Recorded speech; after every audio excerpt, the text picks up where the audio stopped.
Arsenal-Manchester United, comme on se retrouve, les deux équipes se sont déjà affrontées lors de la première journée de Premier League cette saison. On avait fait le déplacement à Old Trafford, maintenant c'est à vous de venir à l'Emirates. Le premier contre le cinquième, 15 points de différence entre les deux. Et bon, malheureusement pour nous, il n'y a plus Ruben Amorim. Ça c'est quand même dommage. Ah, j'aimais bien la défense à 3, les joueurs qui jouent pas forcément à leur poste de prédilection. Bruno Fernandes, par exemple, en milieu central aux côtés d'un Casemiro, voire Ugarte. Bon, là, malheureusement, il y a Michael Carrick qui a débuté, enfin, qui a débarqué. Il a remis un peu d'ordre. Bruno Fernandes qui rejoue 10. Amad Diallo qui est plus piston. Qu'est-ce qu'il y a d'autre? Ben ouais, Kobe Mainoo, par exemple, qui était carrément proche d'un départ de Manchester United, surtout en vue de la Coupe du Monde. Là, visiblement, il sera même peut-être titulaire face à Arsenal. Pourquoi pas? Bon, il s'en est passé du côté d'United ces derniers temps. Qui dit nouveau coach, dit nouvelle dynamique. Les joueurs à nouveau motivés, c'est pas une bonne chose pour nous. Et Michael Carrick qui débarque, ses deux premiers matchs, c'est Manchester City et Arsenal. En l'occurrence, Arsenal, c'est son prochain match. Manchester City, il l'a gagné. Et il l'a pas volé, c'est ça le pire. Victoire 2-0. Mais je crois qu'on est tous d'accord pour dire que ouais, un 3-0, ça aurait pas été illogique. Peut-être 4-0, bon, on va pas abuser avec les 5, 6 et tout, hein, mais Manchester City, totalement inexistant. Victoire totalement méritée pour Manchester United. Ils arrivent motivés contre nous. Ils ont perdu. On a gagné 1-0 alors qu'en vrai, on n'a pas joué. C'était vraiment ce match. J'en ai encore des cauchemars. Ah ouais, premier match de la saison, on se dit, ok, déplacement à Old Trafford, ils sont pas au mieux, mais on sait pas, une nouvelle saison, une nouvelle dynamique et tout. Bon, nous, de notre côté, c'était dur. Hein. Franchement, le match, on n'arrivait pas à aligner une seule passe. Et de l'autre côté, Manchester United qui jouait pas trop mal. Hein. C'est ça le pire. Je me souviens encore de cette tête de Mbeumo et l'arrêt quand même assez beau de David Raya. Heureusement qu'il était là. Bon, au final, on gagne grâce à Calafiori, FC Corner, tout ça. Je crois que c'est à ce moment-là que ça a commencé. Parce que ouais, la saison dernière, c'était un peu moins FC Corner, je crois. C'est surtout là. Hein. Et la saison dernière, je suis désolé de le rappeler, on s'est fait quand même éliminer par les Diables Rouges. En FA Cup, c'était quoi, le 3e tour, je crois, ou 4e tour, je sais même plus, mais à domicile, on avait perdu. Hein. Ouais, c'était pas très beau. Avec Dalot, je me souviens, il y avait un carton rouge et ils ont quand même réussi à gratter les pénaux. On s'est fait éliminer. Bon, ouais, ce serait bien de gagner. Ce serait bien. Déjà, la première chose, gagnons. Mais avec quel effectif doit-on les accueillir, vous allez me dire? Ben, parlons-en maintenant. Au goal, évidemment, David Raya, je crois que c'est logique. Évidemment, notre défense centrale, Gabriel Saliba, aucun doute là-dessus. Bon, les latéraux, en vrai, là, il y a une petite discussion. Pourquoi? Parce que tout le monde n'est pas disponible, quoique c'est vrai qu'on a quand même quelques petites informations, comme quoi Calafiori, ben, il pourrait revenir, surtout qu'il a mis une petite photo sur Instagram. Qu'est-ce que ça veut dire? Est-ce que c'est pour annoncer, c'est bon, je suis de retour, je suis disponible? Ou c'est juste pour rappeler que, hé les gars, je suis encore joueur d'Arsenal, vous m'avez oublié? Bon, il y a aussi Pierre Nkapé qui pourrait faire son retour. Il serait proche d'un retour à l'entraînement complet, full training, traduisez ça comme vous voulez. Mais bon, Calafiori et Pierrot, pas loin d'un retour. Mais est-ce qu'ils seront disponibles? Actuellement, on n'en sait rien. Donc, ben, je vous propose qu'on les prenne pas en compte pour l'instant. Et du coup, qu'est-ce qu'on peut faire avec ben, ce côté gauche et évidemment ce côté droit? Parce que ben, si on refait comme face à Nottingham Forest, à savoir mettre Jurrien Timber à gauche, ben, à droite, on va mettre Ben White. Mais est-ce qu'on a envie de revoir ça?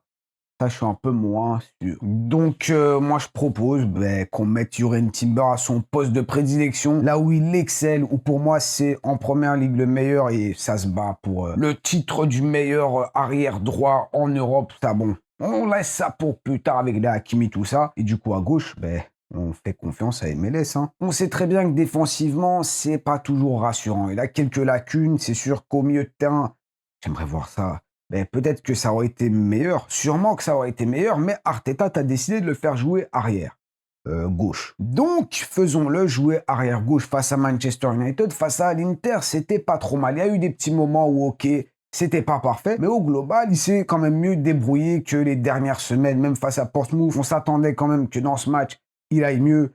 C'était pas si évident que ça, mais la confiance, j'espère que ça va reprendre avec l'Inter. Il n'a pas été trop mauvais, donc peut-être que là, on va avoir un MLS en confiance et c'est pour ça que je le mettrai face à United. Maintenant, le milieu de terrain, dans la logique d'Arteta quand même. J'essaye de ne pas partir dans tous les sens. Je ne suis pas coach. Sûrement que moi, j'aurais fait les choses un peu différemment. Maintenant, enfin, que nous-mêmes, pourquoi moi? Non, nous, on aurait fait les choses différemment pour rester dans la logique Arteta. Et évidemment que je pars sur un Rice Zubimendi. Est-ce que c'est l'idéal? Ça, c'est à voir. Maintenant, on sait très très bien qu'il aime beaucoup ce Rice Zubimendi. Et bon, le troisième, c'est Odegaard. Maintenant, on en a parlé dans la dernière vidéo.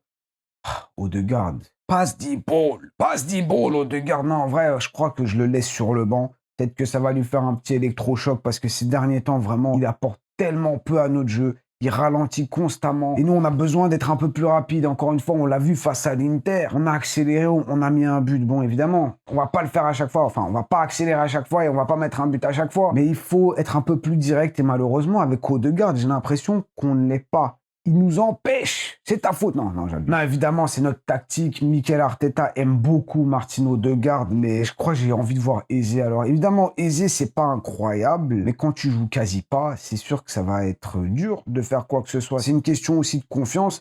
Et on l'a vu, Eze, face à Tottenham, par exemple, il a scoré, triplé. Donc, je tenterai Eberechi Eze. Mais j'y crois moyen. Je crois que il va partir sur son milieu préféré, à savoir Zubimendi, Rice et Odegaard. Devant, je mets évidemment Trossard et Bukayo Saka. Les deux sont les plus en forme, je dirais, sur le côté. Bon, il y a Madueke, j'aime bien Madueke, mais c'est pas un titulaire. Là, je crois que c'est un match pour les titulaires. Quoique, c'est vrai que face à l'Inter, Saka a joué 90 minutes. Donc, comment on doit interpréter ça? Dans ma logique, Saka est titulaire. Les titulaires, tu les fais jouer dans les matchs les plus importants. Et entre les deux, cette semaine, quand même, c'est Manchester United qui est le plus important, étant donné qu'en Ligue des Champions, en vrai, on était premier. On était déjà qualifié, je crois, et dans tous les cas, bon, on pouvait, entre guillemets, se permettre une défaite. On ne veut pas perdre, on veut tout gagner, mais c'est pas non plus hyper grave de perdre des points face à l'international. Là où je crois qu'on est d'accord pour dire que face à United, on ne veut absolument pas perdre le moindre point. On veut prendre les 3 points, c'est hyper important. On a fait quelques petits faux pas avec les 2 derniers matchs, Liverpool et Nottingham. On met 0 but, bon, on encaisse 0, mais du coup, on prend que 2 points sur les 6 possibles. Alors que les 6 étaient possibles. On n'a pas profité des faux pas de Aston Villa face à Everton et de Manchester City ces dernières semaines. Ils ne gagnent pas, ils ont même carrément perdu face à Bodo Glimt en Ligue des Champions. Ils sont pas très bien et il faut en profiter. Bon, face à United, ça risque d'être un peu plus compliqué. Et c'est là où je me demande quelle version de Manchester United on va avoir. Parce que, justement, par rapport à notre buteur, c'est là où la différence peut se faire. Parce que Gyökeres, on l'a très bien vu. Quand c'est un bloc bas, il galère beaucoup. Bon, de manière générale, notre jeu, il n'est pas incroyable quand on affronte des blocs bas. Ça, je crois que Michael Carrick, en vrai, tout le monde l'a remarqué en vrai. Même Michael Carrick l'a remarqué. Donc je me demande, est-ce qu'ils vont pas en profiter? Ils vont pas jouer bloc bas et essayer de nous prendre en compte, surtout qu'ils ont des joueurs comme Bemo, comme Cunha, Bruno Fernandes, Amad Diallo. Ça peut aller très rapidement de l'avant. Et j'ai peur aussi de Sesco. Vraiment, j'ai pas envie qu'il marque. Hein. Imaginez, ils se ramènent à l'Emirates et ils mettent un but contre Arsenal. On n'a pas envie de voir ça. Mais bon, là où j'essaie d'en venir, c'est que Gyökeres, je suis vraiment pas convaincu si on affronte un bloc bas. Face à Chelsea, face à Inter, il a marqué un but, mais en vrai, je ne prends pas en compte ce match. Quand il y a un peu plus d'espace, Gyökeres, je le trouve très intéressant. Surtout que dans ces matchs, à ce moment-là, comme par hasard, on est un peu plus direct. Bon, quand l'équipe adverse park the bus, là, on a un peu plus de mal. Et c'est là où, quand même, Gabriel Jesus, je le trouve plus intéressant. Parce que, footballistiquement parlant, techniquement parlant, il est quand même meilleur qu'un Gyökeres au niveau même des petites passes, des petites remises. Il tient bien sur ses cannes avec son centre de gravité assez bas. Il est capable de bien redescendre, créer de l'espace aussi pour ses coéquipiers. Bon, Gyökeres aussi, il sait le faire. Mais techniquement, il n'est pas aussi fin que le Brésilien. Et quand il n'y a pas d'espace, quand il est entouré de défenseurs, je crois que je préfère un Gabriel Jesus, surtout qu'il est sur un doublé face à l'Inter. Donc, est-ce qu'on ne devrait pas faire jouer Gabriel Jesus? Ah, ça, c'est une bonne question. Je crois que j'ai dit dans le dernier débrief live Inter-Arsenal, en vrai, peu importe qui joue devant, que le meilleur joue en fait. Donc, en soi, je m'en fous un petit peu que ce soit Gyo ou Gabriel Jesus. Bon, Havertz, je le mets pas dans l'équation parce qu'il joue pas vraiment. Il est peut-être pas encore à 100% non plus. Je pense pas qu'il sera carrément titulaire parce qu'en vrai, à part Portsmouth et je sais pas, je crois qu'il a encore joué une fois. Il n'a pas trop participé à nos matchs. Maintenant, Gabriel Jesus, est-ce que c'est pas lui l'homme de la situation? Le gros problème aussi, il revient d'une grosse blessure. Est-ce qu'il est capable d'enchaîner un deuxième match en une semaine? Ça, je suis un peu moins sûr. Donc, ça m'étonnerait pas en vrai avec Gyökeres. Et quand on y repense, si Arteta il n'était pas si convaincu par ce que fait Gyökeres, est-ce qu'il n'aurait pas mis Merino depuis longtemps? Ça aussi, c'est une bonne question. Donc, je crois que j'ai besoin de votre aide. Vous mettriez qui, vous? Gabriel Jesus, Gyökeres? Pour la vidéo, je crois que je vais mettre Gabi. Parce qu'il sort d'un doublé, bon. Vas-y, joue. Mais ça ne m'étonnerait pas que Gyökeres soit là. Bon, que le meilleur joue, que le meilleur marque. et on sera tous contents. D'ailleurs, le match, c'est ce dimanche à 17h30 et j'en profite pour vous donner rendez-vous en live sur la chaîne. On va débriefer ça ensemble juste après la rencontre. Bon, pour ceux qui ne pourront pas être là, la rediff sera disponible sur la chaîne en vidéo. Comme ça, c'est carré, il n'y a pas de problème. Notre rival pour cette saison, Man City, ils vont jouer face à Wolverhampton à domicile. Autant vous dire que pour le coup, je m'attends quand même à ce qu'ils prennent les 3 points. Là, ça fait quand même longtemps, il faut leur laisser un petit peu. Ils sortent d'une grosse défaite. Et même, ils n'ont pas gagné depuis quoi 4 matchs, 3 journées, 4 journées, je sais plus. Il y a 4 journées, je viens de vérifier. Ça fait donc Sunderland, Chelsea, Brighton et là carrément défaite face à Manchester United. Faut leur laisser un petit peu. À mon avis, ils vont gagner. Bon, ils vont jouer leur match samedi, nous on joue dimanche. Donc là, au moins, il n'y aura pas de doute. Et bon, dans tous les cas, il faut qu'on fasse le taf. Et à quel type de rencontre est-ce qu'on peut s'attendre? Ça, c'est la bonne question parce que je me demande vraiment quel visage va avoir Manchester United. Est-ce qu'ils vont vraiment jouer bloc bas ou tout simplement, ils vont y aller, ça va jouer. En tout cas, ils ont les joueurs pour. Mais nous qui venons quand même de battre l'une des grosses équipes d'Europe, à savoir l'Inter, je crois qu'ils sont premiers pour...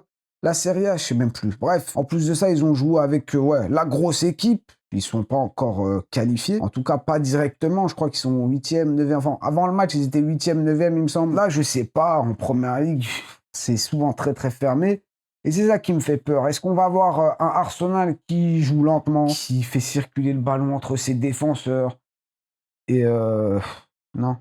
Non, je crois que c'est pas trop ce qu'on veut voir, hein. On veut surtout voir de la vitesse. On veut arrêter ce jeu où on passe tout le temps sur les côtés, on essaie de centrer, mais il n'y a personne, on ne recentre pas top et on est mou et... Non, s'il vous plaît, messieurs. Donc, maintenant, je crois que c'est à vous de jouer, hein. N'hésitez pas à dire ce que vous pensez de cette rencontre. Mettez vos pronos carrément. Est-ce qu'on va gagner? Est-ce que vous croyez en la victoire d'Arsenal? Je crois que si. En fait, bon, généralement, vous êtes quand même en confiance. Et évidemment, le petit débat qu'on a eu sur les latéraux, le poste de numéro 9, mettez ça dans les commentaires. Moi, je dis quand même, petite précision, attention quand même. Attention à cette équipe de Manchester. En fait, ça me plaît pas trop. Je n'aime pas ce moment. Michael Carrick qui débarque. En plus de ça, bon, il joue qu'une fois par semaine. Donc, ils seront un peu plus frais que nous. On verra bien. Mettez tout ce que vous pensez dans les commentaires. De toute façon, c'est là-bas qu'on continue la vidéo. Je vous remercie. Je vous donne évidemment rendez-vous après la rencontre pour qu'on en débatte, qu'on en discute. J'espère dans la bonne humeur. Bon, prenez soin de vous. Bonne fin de semaine. Et à plus, les Gunners. Et comme d'habitude, j'oublie. N'oubliez pas le petit triplé, like, commentaire et abonnez-vous si ce n'est pas encore fait. À plus les Gunners.